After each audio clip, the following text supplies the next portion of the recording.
What's going Gentlemen. on? Oh, hey, okay. So, LIGO. This is another. So we're back in the phase where I was doing a lot of videos at once, or like in quick succession. So this was one. This was, I believe, March of this year. What year did this come out? What year did I even do this? Oh, my mouse is dying. Better not die before the end of the stream. March 9th, 2016. Yeah. So I was really trying to do a video a month at this point. But I'm pretty proud of this one.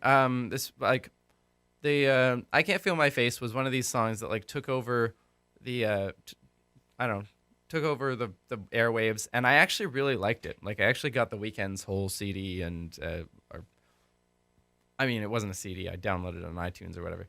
And like I really enjoyed it. I mean, the subject matter is crude, but the like production wise, it's really interesting. There's a lot of like innovative stuff that his producer does, and like it just sounds really good. It's one of those albums that's just like ear candy. Um, and so I actually got really into it, and so I was stoked to do this song. And like it's kind of rare that like a song that takes over the airwaves is also a song that I genuinely really like. And I dig the like the harkening back to Michael Jackson-y vibes that are going on in this one. And at the same time, we had this huge announcement of gravitational waves being detected by LIGO, and it just dovetailed really nicely. LIGO, feel that space. I can't feel your face. I can't feel my face. The original song's about cocaine. This song is about the mysteries of the universe. So, you know, they're mostly pretty much the same thing. I don't know. We'll see what I have to say about it. Ladies and gentlemen, I'm not sure I like these mouths. we have detected gravitational waves. We did it. And I know they could be testing me. The data Look how might be wrong. my glasses are just. Every I cannot blank keep got straight glasses. recipe and No matter what, played my up glasses all always get along. bent. But at least my graphs are beautiful with Sigma 5.1. This I know. So I know they could be destiny me. The data might be wrong. This is because like for a long time while people were like, so what LIGO does to try and make sure that to make sure that the detection was real was that they do these like, and this is pretty common in physics experiments. You'll do these like blind experiments where sometimes you'll inject false events into the data. Like there's a protocol for putting false events into the data. So the whole team gets like a run through, and like they know that any one of these might be the real one, but it might be a fake one that was planned. And the only people who know it are like the people at the very top who planned it. So they can make sure it all runs through and you get exactly the signal that you planned. You know, everyone's doing their job and no one's faking the data, or like it's a control basically. And so the whole time that people were working on this discovery, because it happened like the observation for this thing, LIGO turned on in November, I believe, and they saw this like right away. It was like a couple days later, maybe a week, when this like big gravitational wave came through, and a lot of people, I think a lot of people in there were like, okay, it's probably a test run, but we're gonna work on it. And then as you know, they crunched it and made it all the way through, and then internally it was revealed that this was the real thing, and that's when the rumors started bubbling up. And rumors were like circulating kind of in like on physics Twitter and in the physics community for like a couple weeks before it was announced. And so I had some time to get ready on this. There it is. There's the chirp. Oh, Sigma 5.1. 5 sigma. So a sigma is how far off, like if you have a standard deviation distribution of what you would expect if you didn't see something, sigma is a measurement of how far off of that distribution you are. So if you imagine like a bell curve of possibilities, presuming like a null result, presuming you don't see anything, if you're one standard deviation away, in physics we call that 1 sigma, and the probability of that happening by chance is about 30%. But it's like, you know, so 30% of 1 sigma results will turn out to be wrong, so they say. Actually, there's a lot of like the equivalent of p hacking, where actually like physicists will say like 3 sigma, so 3 standard deviations off the mean, is supposed to be like 1 in a couple thousand, I think. But in reality, the like folk wisdom in physics is that half of all 3 sigma signals turn out to be wrong. So clearly, there's something going on with some like I don't know. There's a miscounting there. If half of 3 sigma results are turn out to be wrong, then you've got some errors you're definitely not accounting for. But that's why physicists put the threshold for a discovery all the way out at 5 sigma, which is like so far off the tail of the distribution that it would just be ridiculous to see something there. And yeah, Zakes says naively it's a p-value of 3 times 10 to the minus 7, so 0.000003, or 1 in 3.5 million. But actually, it's probably a lot less than that. Like if you imagine that 3 sigma discoveries, half of them are actually wrong, then the actual possibility of a 5 sigma result being false is something like 1 in 10,000 or something. But that's enough. And so we just like, because physics has access to just so much data with these huge experiments, and like you can get down to that kind of accuracy, you just throw a super giant amount of data at it, and that gets you over all of these statistical problems and arguments that happen in the social sciences where you have like limited data because you have to deal with real humans. So yeah, Sigmoid 5.1, learning how physicists see things. I know they told me don't worry about So I guess it's sort of from the perspective of someone working at LIGO, right? no more. They told me And all these like rumors coming up. doubt it, but I seen a merger, a black hole. LIGO feels when space is rippling through. Oh, I like The this. wave of Man, gravitation. that's really in the pocket. Like I think I don't know, I did a lot of quantization on these parts for sure, but like just the feel of that, like it really bumps, doesn't it? Oh, LIGO feels when space is rippling to a tensor perturbation. What is a tensor? It's a very good question. What's a tensor? A tensor is a tensor. So a tensor perturbation is a fancy way of saying that space and time are curving and rippling as a result of 2 very massive objects in general relativity bending space and time. And when you bend space and time without moving, you just get like a stable gravitational field.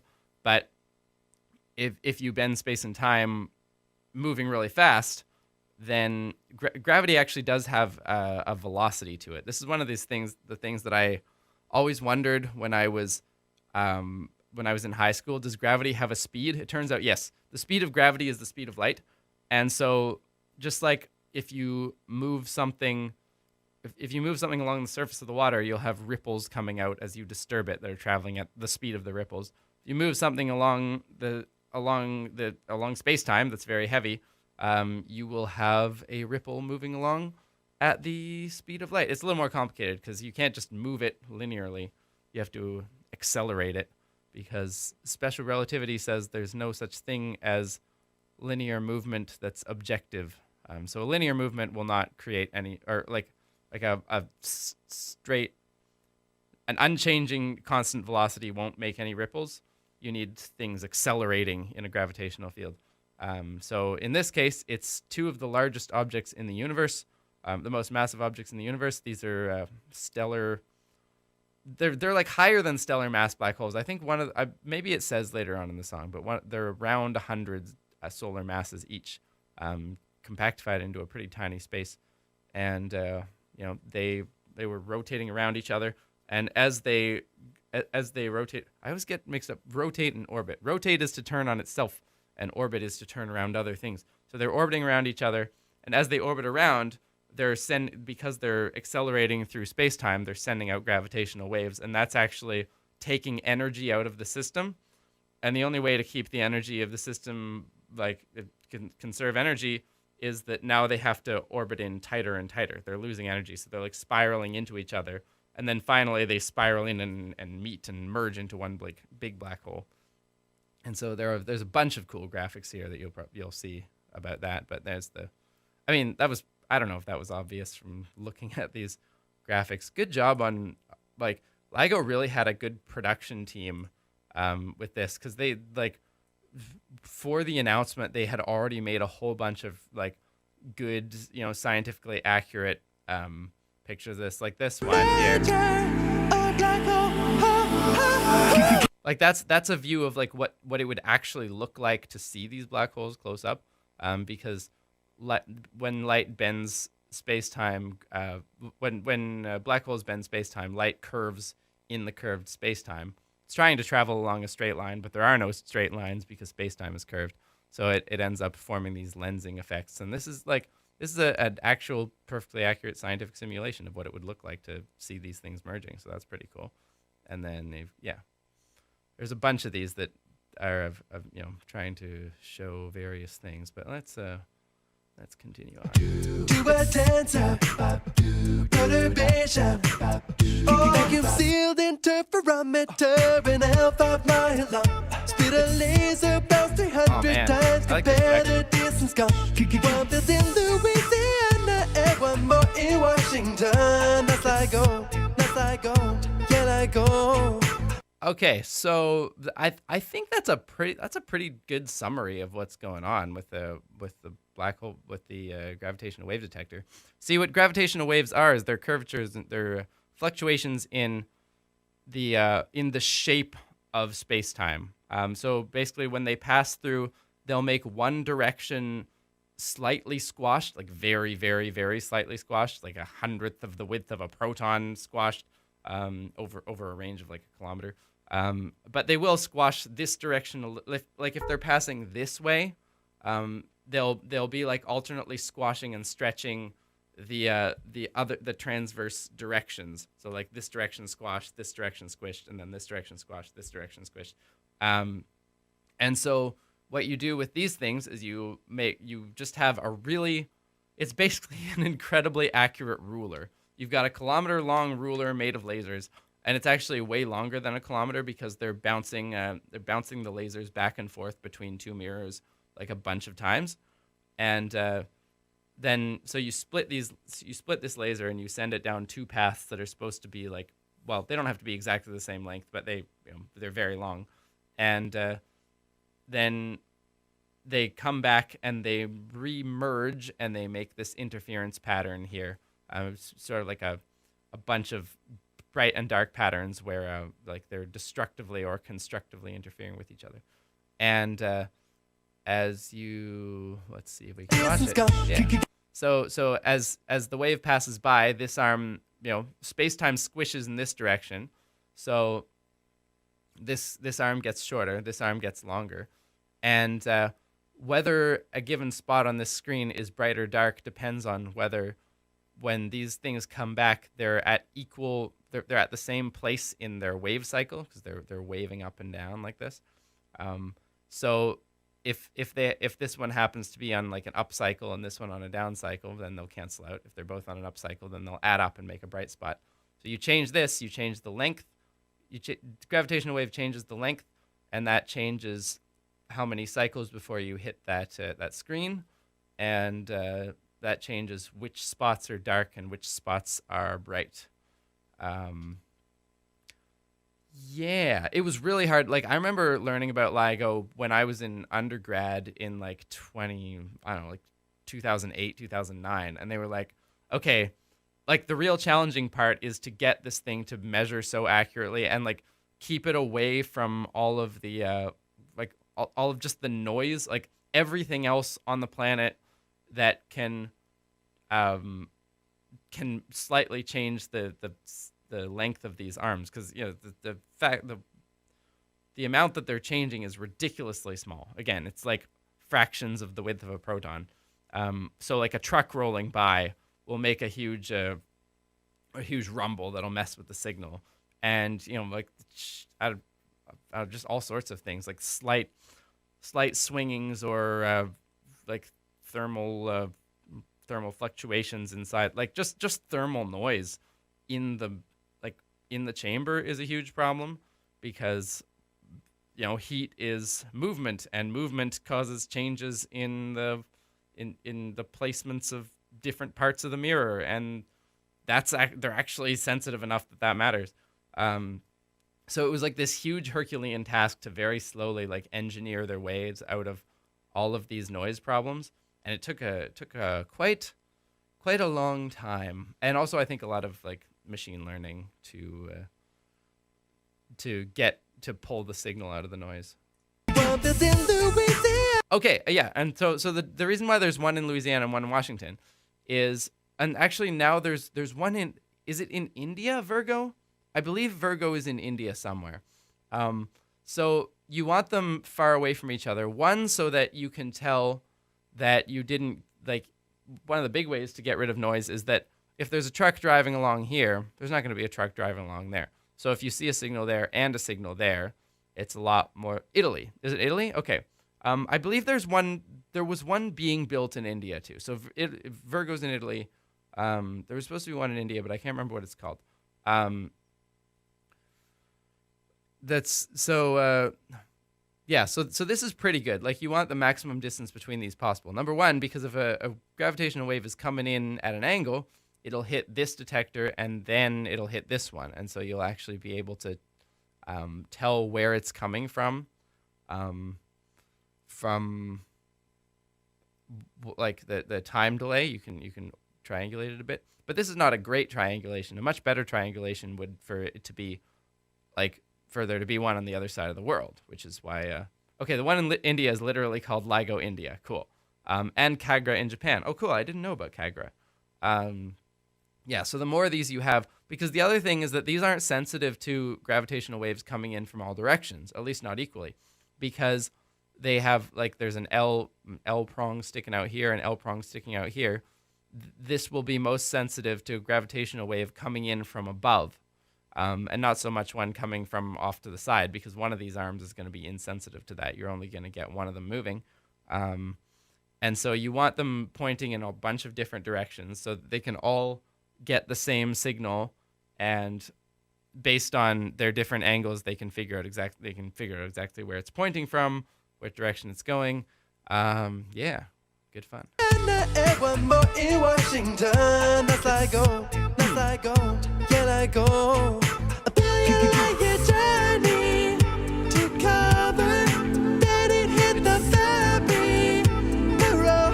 So you can see it waving the whole Earth there.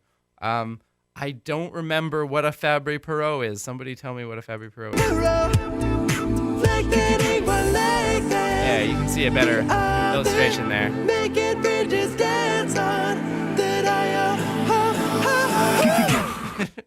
That face over in the corner there. Wait, where are we? Oh, man. Hey there, music. I skipped forward. Look at this.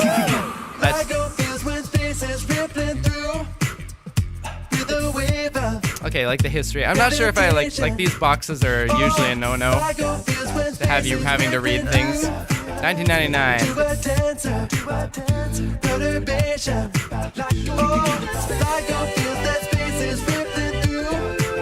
Fabry-Perot is a type of interferometer. Yeah, I guess that is it just the type of interferometer that I was describing there? Yeah. Okay, so yeah, you can see that here. This was their diagram of where the black holes were likely to be. There's like a lobe here, and then also like a lobe over here. That's the problem with having only two detectors that were online to see it, and them being like more or less on the same side of the world, is that you get this really broad spread of error as to like localizing your signal. If this happened now and we had Virgo and LIGO Indio and what was the Indian? What was the Japanese one called? You would have a much more tightly bound like location for this thing. I like the psst, although the head coming in through the graphics it's a little busy still. But overall, I think I did a really good job with the aesthetics of this. Like the boxes are clean. They're actually like emphasizing the beat with like the changing like a disco.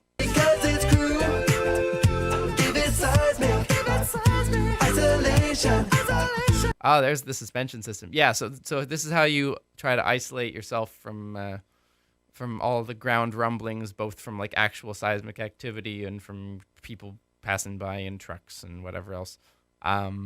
You do like a series of suspensions, so that like you've got this is hanging off of this is hanging off this is hanging off this, this is hanging off this, and here's where your actual detector is. And so like any little vibration is going to get damped by this mass, and then damped by this mass, and then damped by this mass. If you can imagine wiggling something at the top, at like just a little bit, this is gonna kind of be, the inertia of this is kind of going to absorb a lot of the high frequencies of that, and like make it a lot smaller.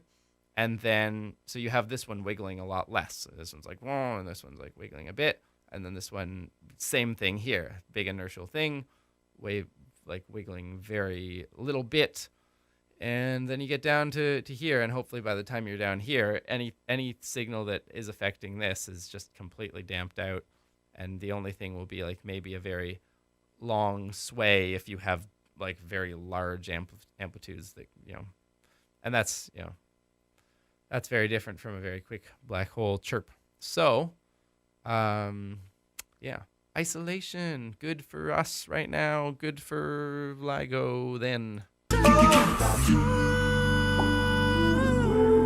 Oh, I like what I did. So this is the actual signal. So here you're seeing it plotted on like in like time space.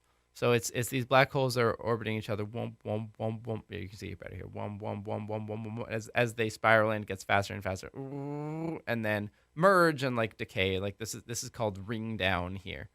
So this is like idealized signal, but this is the real signal here, and this is the frequency spectrum, because tighter vibrations correspond to high frequencies.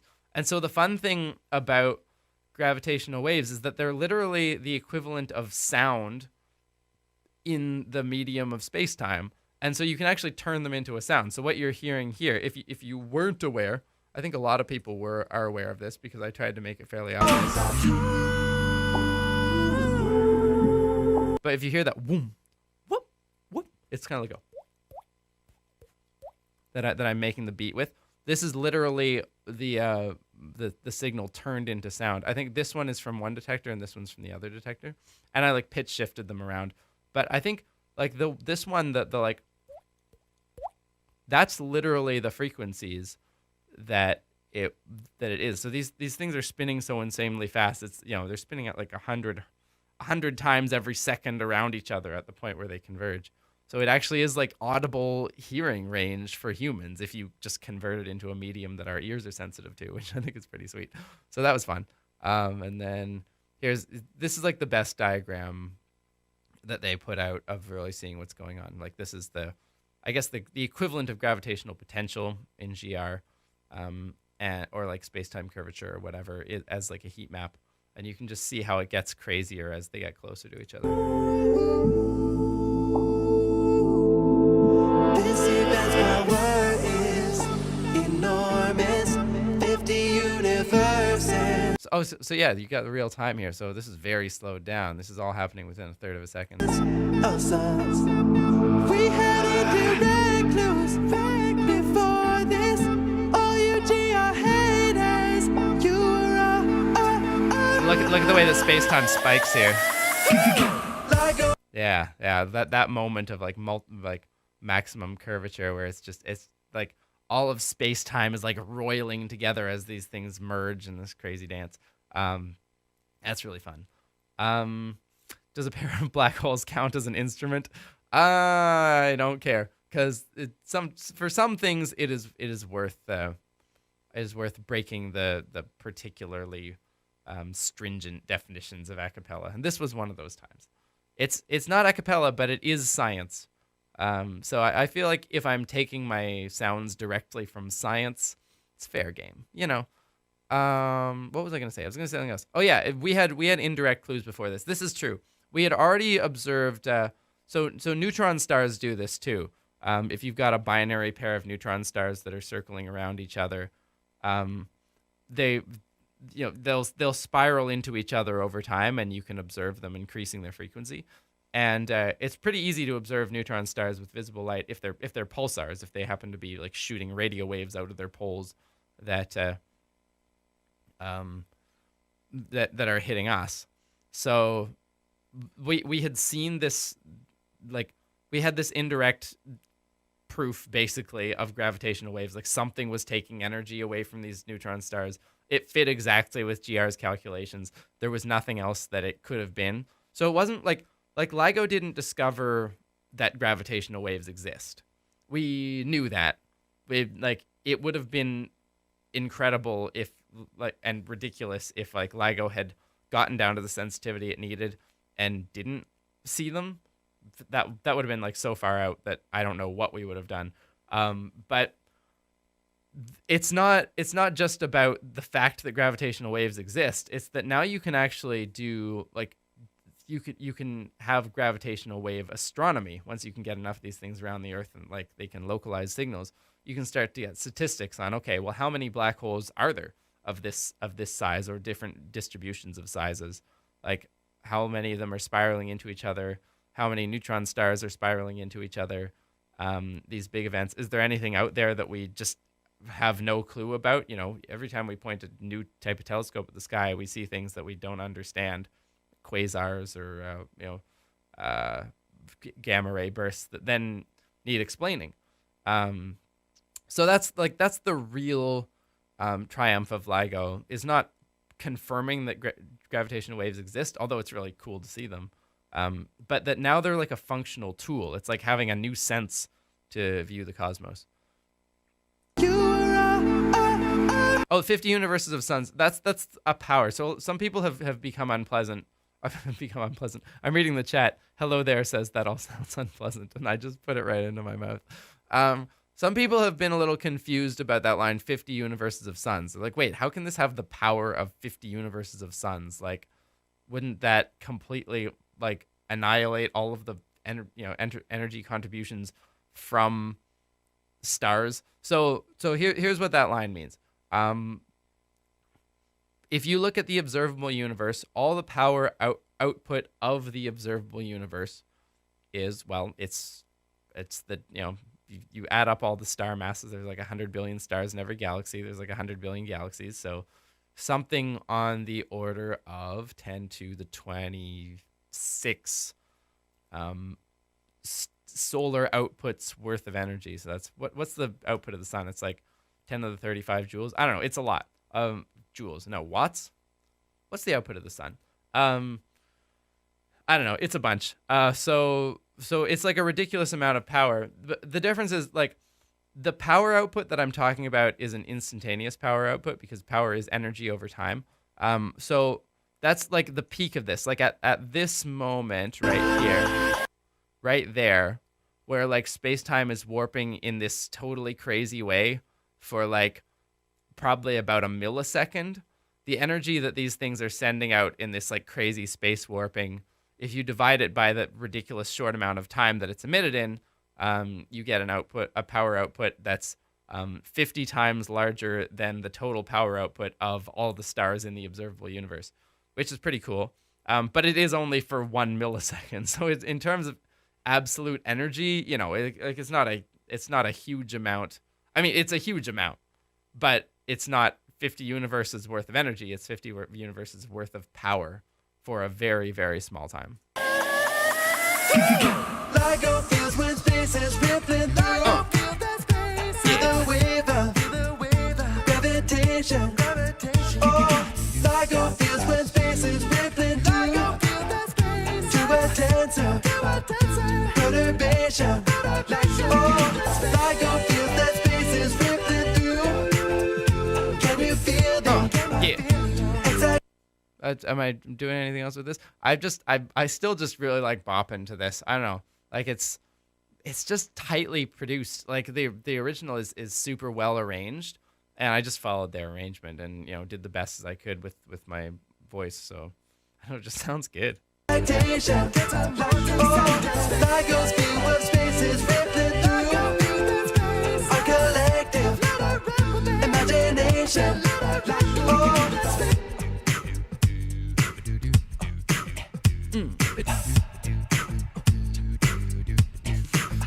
These like these ones are a little weird, especially putting two of them in one box. But like The Weeknd does all these little like I guess they're Michael Jackson noises, right? Like, and I was like, well, if he's gonna do it, like they actually serve a rhythmic function. They're this weird like like they just I don't know. They give it that groove in the chorus, so like they needed to be in there. But looking at these are these are super goofy. Also, I mean this whole thing, like I don't know. Look at my hair. I mean, look at my hair now. Oh, and it ends with the chirp. Yeah. Hey there, musical scientists. Thanks for stopping by. Hope this video... All right, should we watch I don't know if I want to keep watching the outros. Like pretty soon into the outros, I'm going to start getting into like ad territory, and I'm not really interested in critiquing like ad reads that I did. So let's see if there's anything good here. Got you dancing with excitement at the detection of gravitational waves. I always tried to do these weird little like, hope this video got you something science. I might still do that. And the heralding of a new age of astronomy. This video I don't know what to do with my hands. was sponsored by the Perimeter Institute for Theoretical Physics. They've made a couple real... Oh yeah. PI gave me a shirt. Yeah. This was when they sent me the second PI shirt. I got the one that I was wearing in the Pluto video was from this Convergence conference. But yeah, they did. They sent me a shirt. Sweet.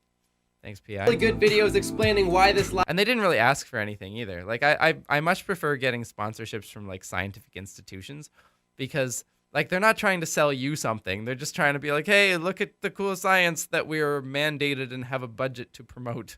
So that if you got to take sponsorships, take that. LIGO gravitational wave discovery is important. I've made a playlist of these and a couple other videos I really like on the topic. You can start watching it by clicking here, or I feel like I'm getting a little less shouty. following the links in the description. Perimeter also has a great rundown on the discovery and its implications in one of their slices of pie, and they've made a classroom... Oh, you can hear the side chain pumping here. Maybe like when I'm done talking, hopefully there will be a thing and we can talk about side chaining. resource if you happen to be a teacher and you'd like to get your students interested in the cutting edge of physics. You can find both of these on their website, and the links are below. Acapella Science is principally... Okay, you're doing too many things. It's hard to do Patreon and sponsorship. I don't know. I mean, I had to at the time. I was like this is how I was staying afloat, was doing funded by ordinary and extraordinary viewers like you. If you'd like to have your name up here like these lovely people, or you just think this is a project worth supporting, go to patreon.com/acapellascience or click anywhere over there and you can find out how to become my patron. An enormous thank you to all my current... You could zoom in on your face and not worry about your hands. You could. I could, but I wanted to be central because yeah, this does look a little weird. This is such a long shot, isn't it? It goes right down to like the bottom, the mid leg here. That is weird. that's too much torso there, Tim, and the whole arms in the frame. Yeah, I could have brought myself down a bit, especially since I'm like crowding this up here. But I couldn't have really done like a shoulder thing because that wouldn't have fit with this layout.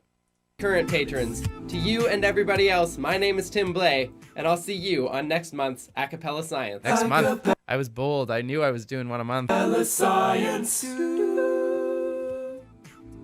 Okay.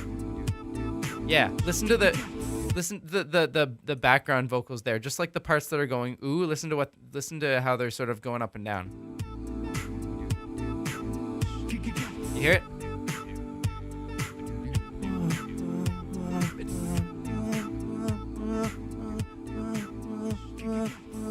So this is a very common technique in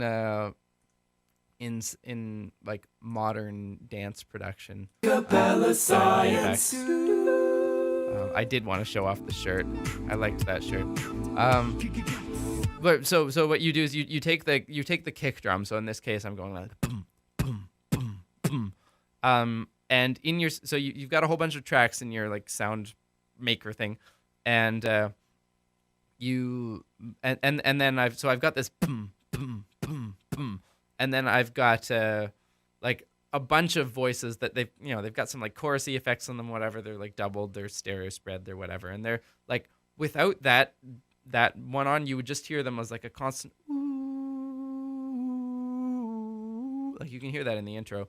But then when the beat kicks in, they start pumping like that. And so what I'm doing, and this is like all house music and dance music and whatever does this.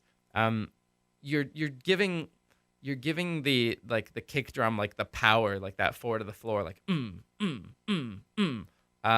to do that, you want to give it space to be on its own. So you put what's called a compressor on your track with all the airy fluffy stuff. But usually what a compressor does is that it just makes soft things louder and loud things softer. It compresses the dynamic range. And kind of like it's really useful for putting on vocals and all sorts of stuff. But in this case, you have the compressor. So usually what happens is a compressor will read what's the volume of your signal, and based on that, it'll decide what to do with the volume knob. So if the volume's too high at this moment, it turns it down. Volume's too low at this moment, it turns it up. But you can also set it so it's reading the volume of a different track to decide what to do with the volume on this track. So what you do in house production and like dance production is you route the kick so that the level of this of your airy tracks is being controlled by what's happening with the kick drum. So as soon as the kick drum comes in, like the airy light stuff disappears for a moment, and then it like ramps back up. So, right? Like and like this was actually something that at first like dance producers discovered this by accident, because it's just an artifact of like the physics of capacitors when you're playing and like you're playing your speakers at like max capacity. But it's a really cool sound, and it's actually something your ears do naturally, because your ears have like compressive functions where if it's loud they'll tense up. So yeah, so that's like there's a lot of stuff like, I don't know, little tricks like that you do with production. You can also duck the you can also, and I think I was doing this too at this point, take your lead vocal and use it to modulate the volume of a bunch of your backing tracks.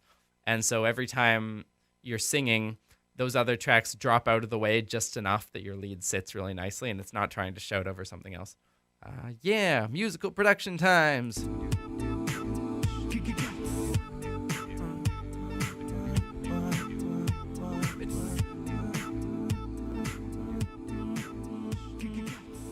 Yeah, okay. So there's that one. Hey, stop.